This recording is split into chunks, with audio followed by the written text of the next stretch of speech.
Hi there, I'm Mostly Ghostly, and in today's video, we'll be discussing how to make your first YouTube video. I find a lot of people are interested in YouTube, but don't exactly know where to start. I feel pretty qualified to discuss this topic, as it is my first YouTube video. Well, kinda. It's my first art video. Now, anyway, let's get into the video. Number 1. Making your persona.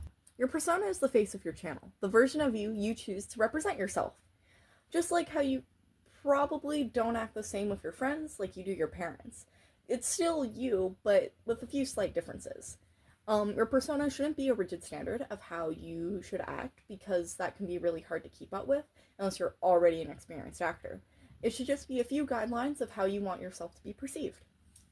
For example, some things I knew I wanted was I want it to look nice and proper. I like presenting myself like that, especially to people who I want to take me seriously. Displayed with a bit of an emo gothic touch, because it's just nice, guys. And that's how I dress in real life.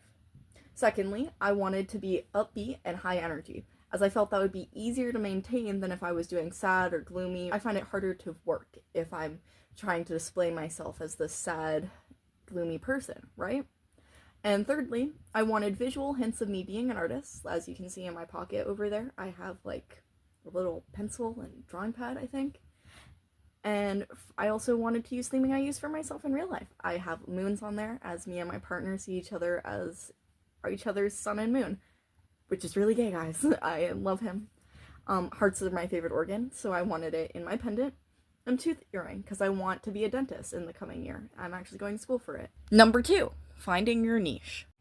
A niche is the content you want to make. I'm actually taking an entrepreneurship course, and we luckily got to talk about this a whole bunch. It's the reason why you want to make this topic.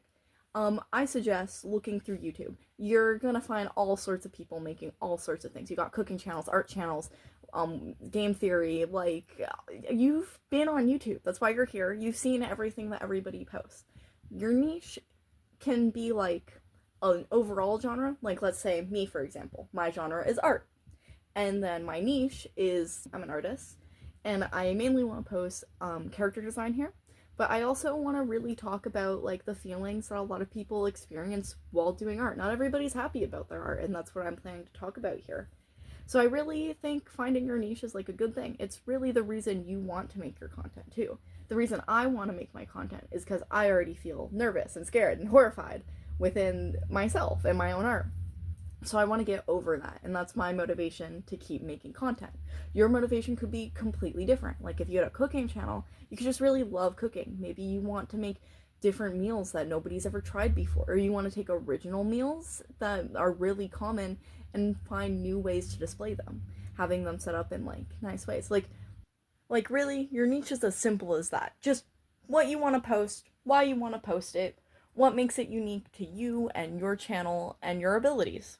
Number 3, studying others in your niche and the YouTube algorithm. Studying others inside and outside of your niche, but mainly the YouTube algorithm. YouTube has a lot of really weird things that it does behind the scenes. Like, there's reasons specific videos get popular, and there's reasons certain channels blow up faster than others. And honestly, it's kind of really hard to follow. YouTube brings a bunch of videos to your For You page. It depends on what other videos you're looking at. We all know the basics. If you post a certain number of videos at the start of your channel, it can really help boost that like promotion that you get. If you go a really long time without posting, YouTube will stop showing people your content because it's not as profitable for them. You have to make yourself profitable to YouTube if you want to become rich and famous. But that doesn't have to be your goal posting on YouTube either. Your style is also really important, not just for YouTube, more so for the people actually watching your videos.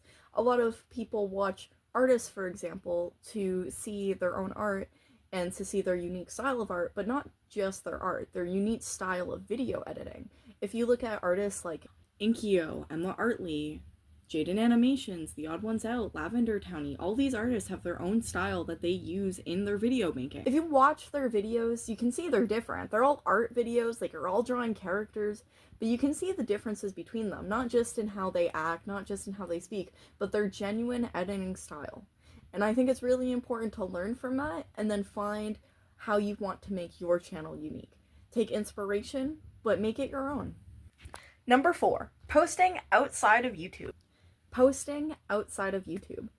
YouTube isn't the only place you need to post your videos. It really helps you gain traction if you're posting other places, because YouTube has a really bad algorithm when it comes to helping people get on their feet. If you're posting slow, if you're just doing it for fun, I really recommend TikTok. I know it's gonna be banned here soon, but TikTok is really good for really fast, like, people see stuff quicker. YouTube Shorts, just as good. It's really been helping a lot of people, I find. But Instagram, I've never been on Twitter.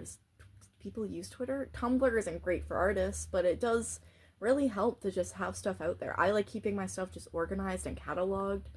I really like the Tumblr tagging system. Guys, I don't have a Tumblr for art, but I will eventually, I promise. And really just branching out there, talking to people, really like encouraging people who enjoy your art, because there's going to be people who enjoy your stuff. You're going to think that nobody's going to watch your things and that nobody's going to care, but there's somebody who cares. And whether it's just your mom or just you, those are still people, and some people will see you caring and they'll want to follow that. 5, just post. Just post. Just do the thing. Your first video is never gonna be the best thing ever. It's never gonna be your entire full what you can do, because it's your first video. Like, it's gonna be hard to edit, it's gonna be hard to get it done. It took me like a month to film this. I had all the footage, I had my intro started, and then it took me a month to get all these words here, and I still think it's not the best. But it doesn't matter, because it's my first video, and as long as I get something out there, I did a good job. Why? Because I'm a step above everybody else who hasn't posted anything. I will never gain attention or traction if I don't just start posting. So you should just post. Do the thing. You've had a video, you've had a podcast, you've had an idea in the back of your head. Let it out. Just because it's not as great or as perfect or as amazing as you wanted it to be in the start doesn't mean you can't improve in the future and get better with time. You will never have the ability to improve if you don't let yourself struggle in the beginning. Hey, thanks for watching the video. I really appreciate it. This is, again, my first video. So if you have anything to say, leave it in the comments, and I hope to see you again. Have a great day. Bye!